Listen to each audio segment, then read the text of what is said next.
ராணிப்பேட்டை மாவட்டம் சோழிங்கர் சட்டமன்ற தொகுதியில் மதசார்பற்ற முற்போக்கு கூட்டணி சார்பில் போட்டியிடும் காங்கிரஸ் கட்சி வேட்பாளர் ஏஎம் முனிரத்னம் தீவிர வாக்கு சேகரிப்பில் ஈடுபட்டு வருகிறார்.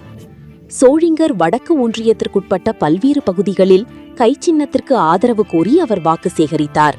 அப்போது திமுக சார்பில் அவருக்கு மாலை மற்றும் சால்வை அணிவித்து மேலதாளம் முழங்க உற்சாகமான வரவேற்பு அளிக்கப்பட்டது.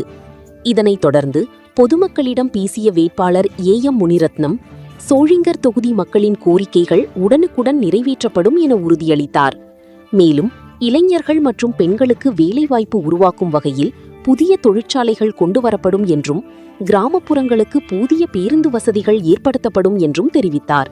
அதோடு கைச்சின்னத்திற்கு வாக்களித்து பெருவாரியான வாக்கு வித்தியாசத்தில் வெற்றி பெற செய்ய வேண்டும் என்றும் பொதுமக்களிடம் கேட்டுக்கொண்டார். இந்த நிகழ்வில் முன்னாள் எம்எல்ஏ பார்த்திபன், திமுக ஒன்றிய செயலாளர்கள் செல்வம், சவுந்தர் மற்றும் கூட்டணி கட்சி நிர்வாகிகள் பலர் கலந்து கொண்டனர்.